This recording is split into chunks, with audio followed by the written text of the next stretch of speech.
Hi friends, ఆనియన్స్తో ఎప్పుడు పకోడీ కాకుండా ఒకసారి పిల్లలకి ఇలా ట్రై చేసి ఇవ్వండి.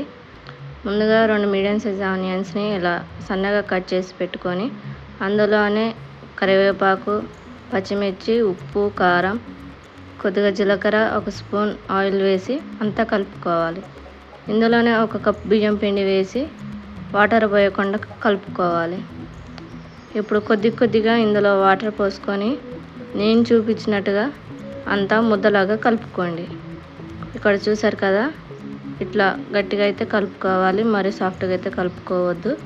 ఇప్పుడు ఇందులో నుంచి కొంచెంగా పిండి తీసుకొని ఇక్కడ నేను చూపిస్తున్నట్టుగా చేతి మీద అప్పాల్లాగా చేసుకోండి.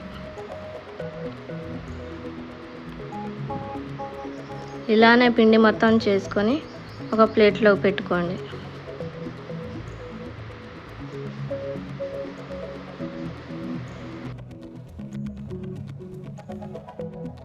ఇప్పుడు డీప్ ఫ్రైకి సరిపడా ఆయిల్ పెట్టుకొని ఆయిల్ వేడైందో లేదో చెక్ చేసుకొని ముందు చేసి పెట్టుకున్న అప్పాలను వేసి వెంటనే కదిలించకుండా 2 నిమిషాల తర్వాత ఇలా టర్న్ చేసుకోండి. పూర్తిగా ఫ్రై అయిన తర్వాత ఇలా గోల్డెన్ కలర్లోకి వచ్చాక తీసి ప్లేట్లో వేసుకుంటే ఎంతో టేస్టీ ఆనియన్ స్నాక్స్ అయితే రెడీ అండి. ఇక్కడ నేను చూపిస్తాను చూడండి, బయట క్రిస్పీగా లోపల సాఫ్ట్గా ఉంటాయి. దీన్ని ఈవినింగ్ టైంలో పిల్లలకి స్నాక్స్గా ఇవ్వండి. ఇందులో కొంచెం టమాటా సాస్ వేసుకొని తింటే టేస్ట్ మొత్తం అదిరిపోతుంది.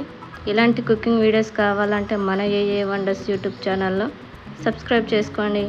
లైక్ చేయండి, షేర్ చేయండి, కామెంట్ చేయండి.